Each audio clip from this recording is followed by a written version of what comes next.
Setting up here. Here we go. Oh man, that's better. Okay.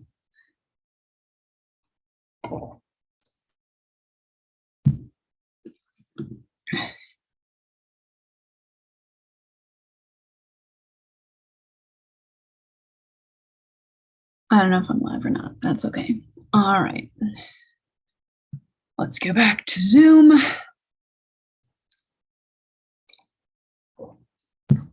I'm live on YouTube. Whatever makes this easier to do content with, right? Okay, so I'm just gonna set that aside, forget that I'm live, because something new to me. All right, so I'm here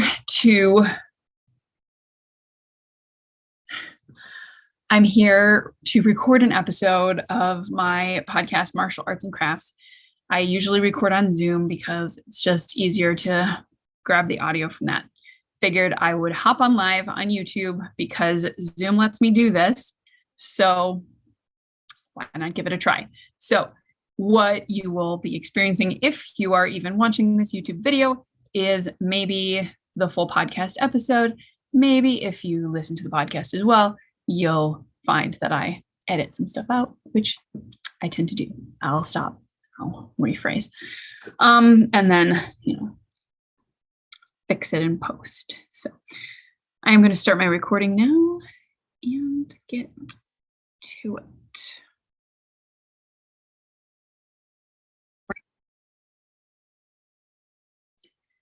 Hello and welcome back. Oh, am I recording? Hello and welcome back to Martial Arts and Crafts. I am Sarah Deacon, your host. I am happy to be with you. I'm doing something where I'm also simultaneously recording this and streaming to YouTube. So if you have not found me on YouTube yet, go ahead and find me. You can see the video for this maybe. I don't know. I don't know how any of it works. I am figuring it out as I go along. As you have been noticing, if you've been listening to this podcast for any length of time, I show up, I do my thing, and, I try not to get too attached to it being perfect, which again is my struggle. So here is something cool. I finished a sketchbook the other day. I think it was just Monday. And I've finished some journals and I have finished some other things, but this is sort of a new phenomenon for me. Actually, like filling up a book with my own thoughts, ideas, creativity, whatever it is. This is something that I have trouble with. I have trouble finishing things I start.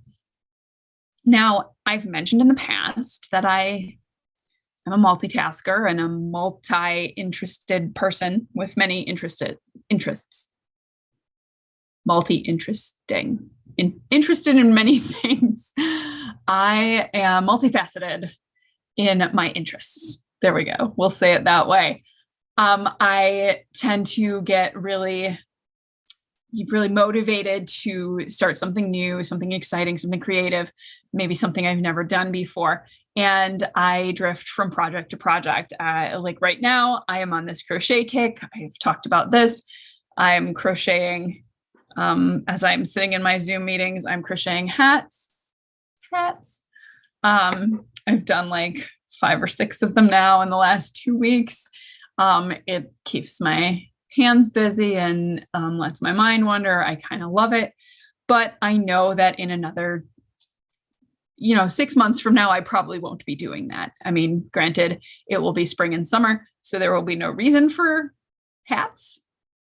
And I will move on from the crocheting activity. I'll find something else. I'll be back to coloring or doing something even new. I don't even know. Who knows? Who can tell? So I don't often give myself the chance to practice any one of those skills, those creative crafts. practice my skills into that master level mastery. So it's been an interesting exercise in self-compassion to learn how to cultivate and appreciate my multifaceted interests and pull all those, vastly different threads into this tapestry that's me, my package, my specialty, my purpose. Because about a year ago, I made a decision. I decided that I was going to become a more disciplined person. I was going to be focused and, narrow down and go in the same direction so that I could actually make progress. And this was a result of becoming aware of the weaknesses involved in having such a wide net, and not always going deep into any one thing, not becoming a specialist, being more of a generalist, right? So this decision came to be more of a disciplined person. My decision came after I had already made a commitment to doing whatever it took to earn my black belt in karate. My decision came after I had already been practicing self-discipline just by showing up in class week after week. It came after I started and grown a small business of my own as a postpartum doula, after I had bought a planner or 2 or 3, and actually began to use it more consistently than the, half-filled one that I had started a couple of years ago. This decision recently to be more disciplined had come after I began to wake up early and practice a bunch of other new habits, which I was tracking using those designated pages of the aforementioned planner, the third one or fourth one that I'd actually started using consistently. The decision to become more disciplined, I made it after already having made a number of choices that a disciplined person would make. You see, I'd been learning how to make difficult choices easier on myself by turning them into habits. And I'm waking up to the results that have actually come from that. I'm seeing these results. My morning habits now include at least 20 minutes of exercise. And the nice thing about calling it just exercise on my habit tracker is that I don't feel boxed in or limited by the type of exercise that I feel like I need to do for whatever. These days I'm doing yoga. In the past, I've done high intensity interval training. I've done bar. I've done just dance.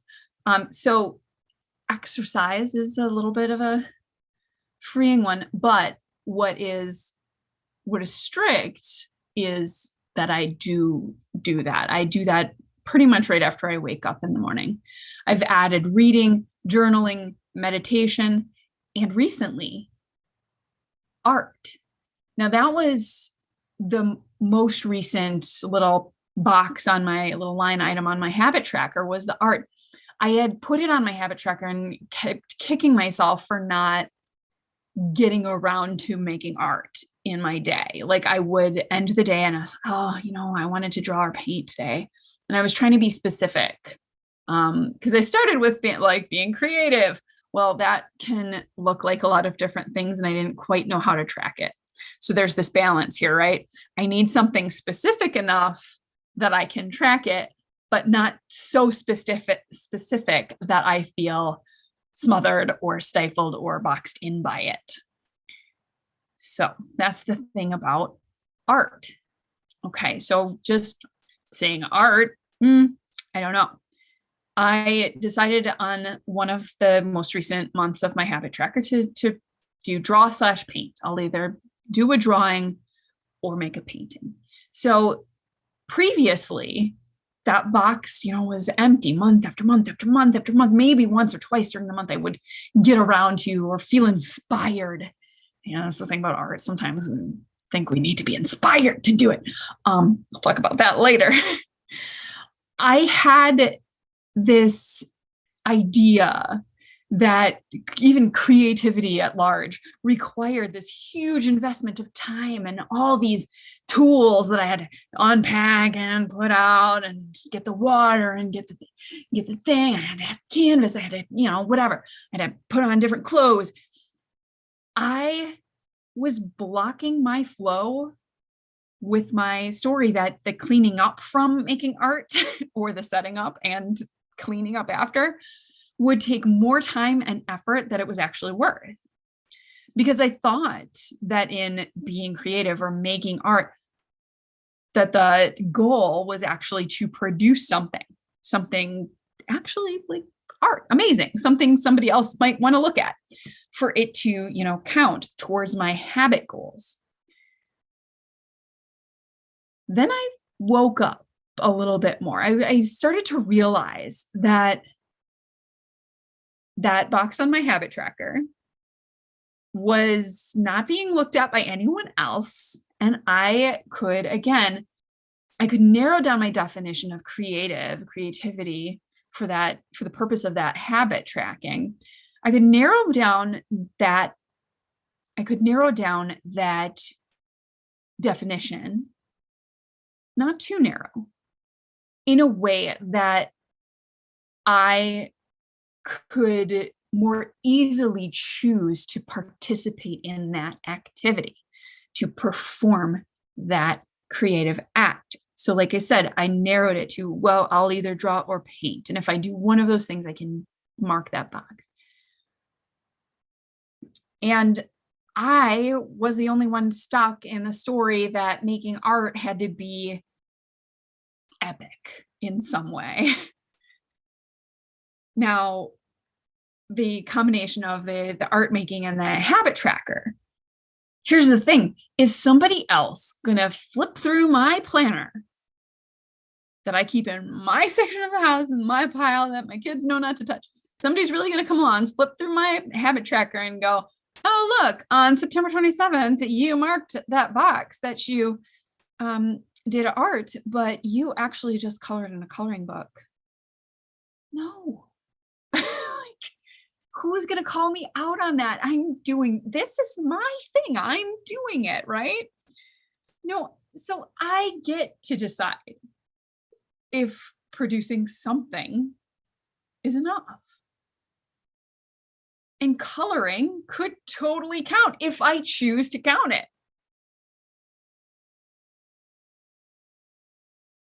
So my hang up with that creativity, drawing, painting, making art, I had this story that it had to be kind of a big deal, right? Because as a creative person, as an artist, I want my art to mean something. I want people to enjoy it. And I put a lot of my soul into it, right? Because we're creative and that's what we do. But doing it as a habit, the goal actually wasn't a masterpiece. The goal was progress.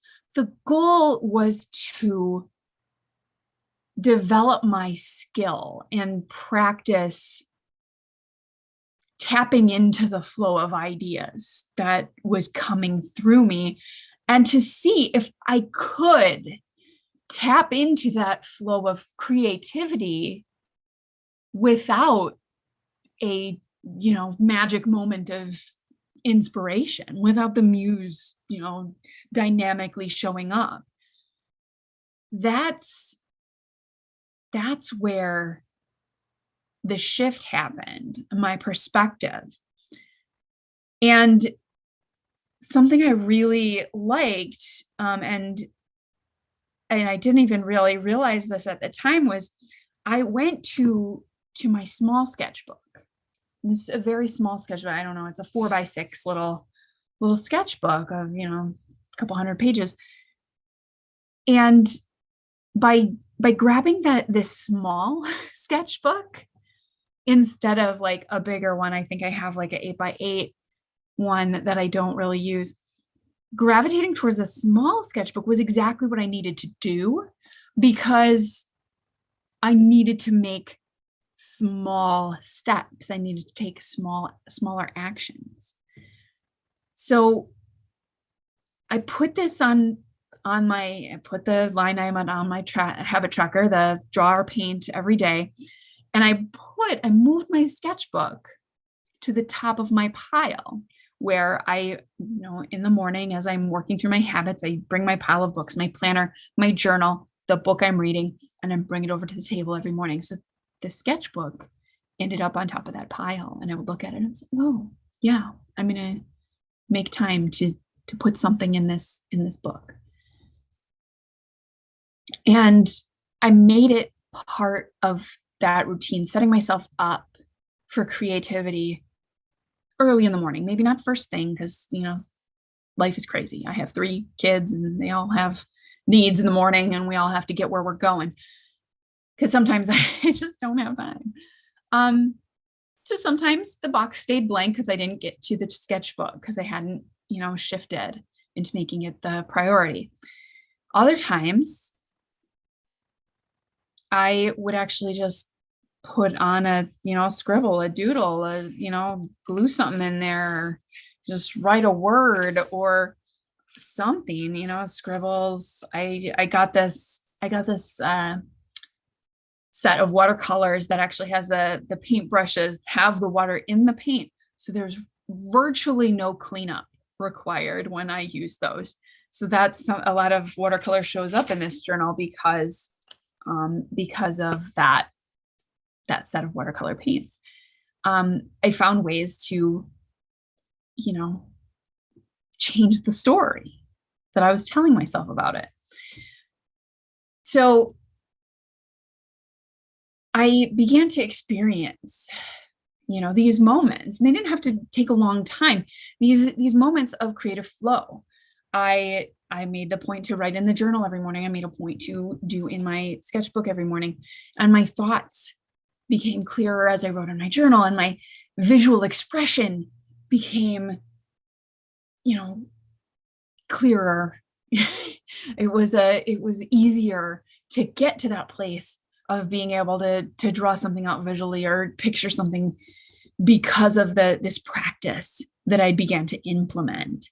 So setting myself up to create first thing in the morning, or near enough to the first thing in the morning, that helped me be more creative throughout my day. And art stopped being something that I was just hoping I'd get around to eventually.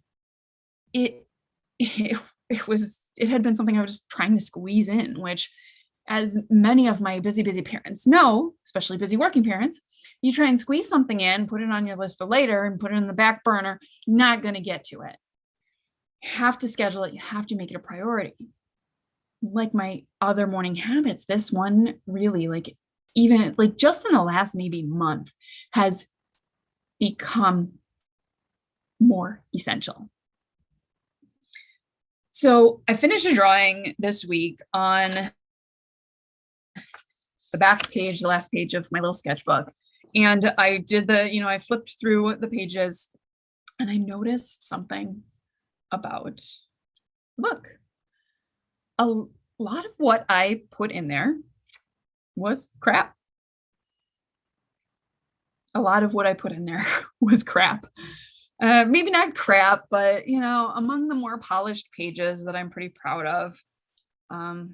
Where's one of those? If you're watching the video, I'm flipping through to see, and that's not even that polished, but I mean, a lot of the more polished pages, I was pretty proud of them, because they look cool with the watercolor and the the trees and the whatever, the doodling that I did. There are many, many, many pages in there that I was not even going to hold up as an example of how to be bad at art. And the thing I came to learn sitting here now after finishing the sketchbook, I'm really, really proud of those too.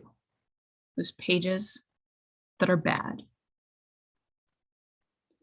Because now I'm working in a new sketchbook. It's another little one. It's little. Because I'm still gonna play there. Maybe once I finish this one, the next one will grow. We'll see.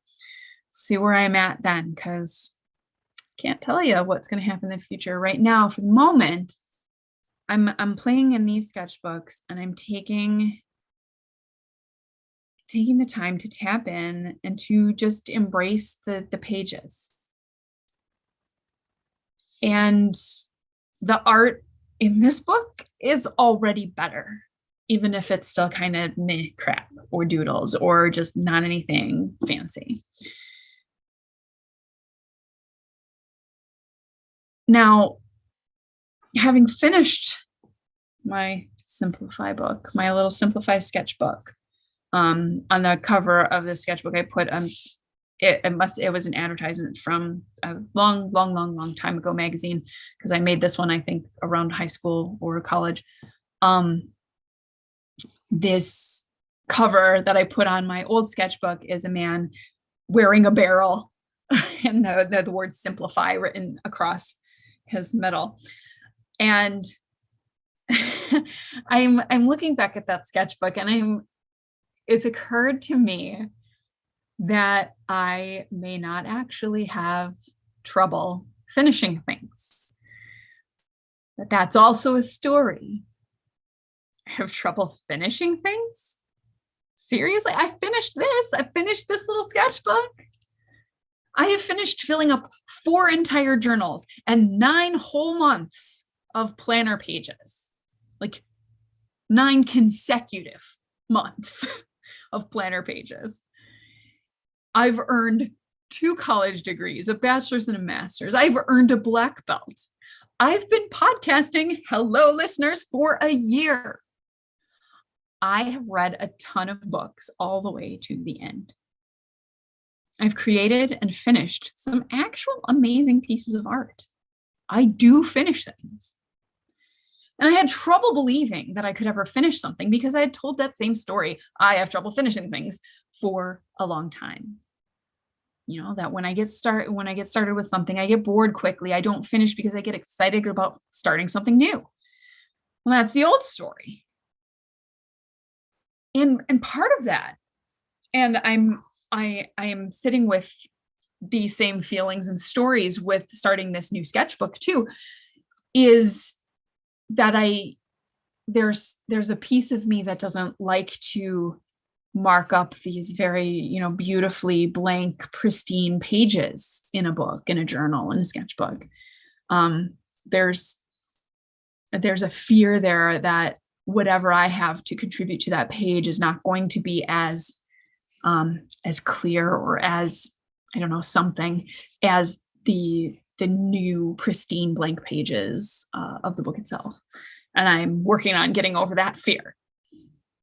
Right. So the new story, I get to choose what counts. I get to say that what I have to communicate through my creativity in this book is worth it. It's worth breaking that silence, the silence of those white pages. I get to focus on the growth and success that I create. I get to give myself permission to start as many things as I want.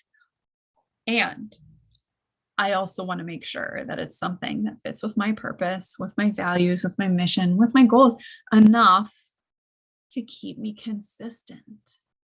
And I get to choose what that looks like.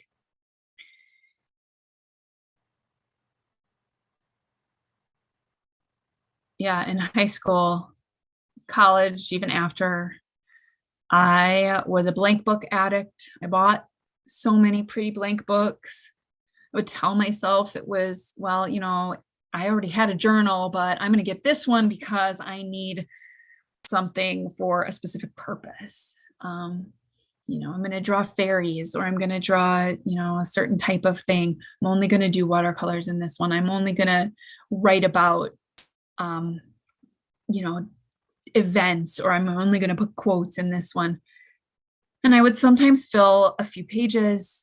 Occasionally I would get more than halfway through, but I have a whole tub full of books in my basement that have no ending. And there's probably at least 20 pages, if not, again, like half, 3/4 of the book that's still blank.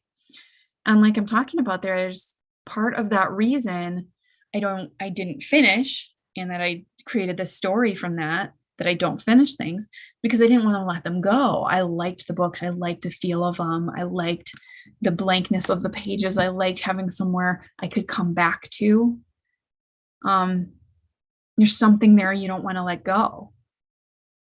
And there's certainly a level of grief that comes from the closing of a book, right? Whether I'm reading a book or writing it, there's this tinge of sadness that comes in when it's over, even if it wasn't a particularly good book anyway, because coming to the end is an untethering experience. I enter in this in-between state of not knowing exactly what comes next. And I think it might have been that feeling that I resisted for so long, and that prevented me from actually finishing things. Not reading most of the time, but the writing and the drawing especially. If I always have a million projects going, then I never have to think strategically or sit in the discomfort of dreaming or planning for what comes next. Because that's a scary place to be too, right? The unknown. Whoa, what am I going to do now? Because there's always a part of me that's afraid that in that place, I will run out of ideas. I'll never find the next one. Maybe nothing comes next. Right? Maybe you don't struggle with finishing what you start. Maybe you go the other direction than I do, and you can't move on to something new unless that first thing is done. I think my youngest is like that. He's got to be complete before he moves on, at least with food. He needs to finish every bite of that dinner until he decides it's finished. Anyway, that story can hold you back too in a different way. And I can't imagine how much of what I've done would have never happened if I was that way, if I had to wait for completion before moving on. And I'm also starting to deeply, deeply value the practice of using what's in front of me to practice moving forward and letting go. I'm learning more about myself in the process of this practice. And I'm understanding that I am so much more than these stories I've told about any of it. Now we're in December 2021. It's the last month of the year. A lot of us are looking at what we have finished. So what's something that you finished this year? What is the book that you're closing here now in December? What is something you're in the process of finishing? And will you allow yourself, give yourself permission to close the book on this chapter and come hang out for a moment in that in between unknowing before seeing what's next? And that's my challenge for you today.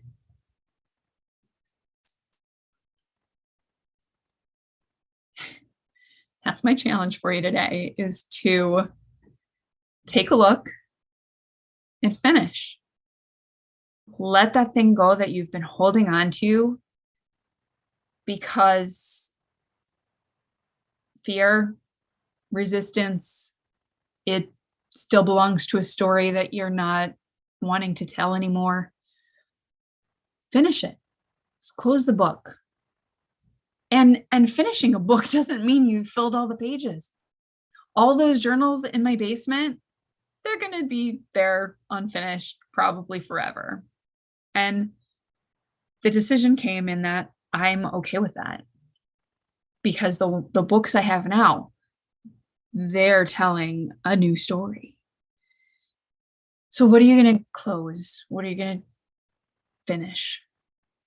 And I would love it if you wanted to share. You can find me at mymartialartsandcrafts.com, My Martial Arts and Crafts on Instagram, Facebook. I have a Facebook group that you're welcome to join. It is Facebook and it's called Balanced Being. And if you searched, the handle is My Balanced Being on Facebook, where we can chat and hang out, talk about creative stuff and other things that are going on. If you need any guidance, hit me up, sarahdeacon.com, book a time on my calendar. I'd love to talk. Let's talk about how to finish, how to start, how to embrace something new or let go of the things that don't serve. Call me. That concludes this week's episode of my Martial Arts and Crafts podcast. Thank you for listening. Thank you for being here. If you see the live video on Facebook, or not Facebook, YouTube, if you see the live YouTube video, leave a comment, like, share, I don't know, see what you see. And I'm here. I get kind of animated. So we'll see how I feel about putting those videos out into the public viewing sphere. And feel free to connect with me, and I look forward to talking with you again next time.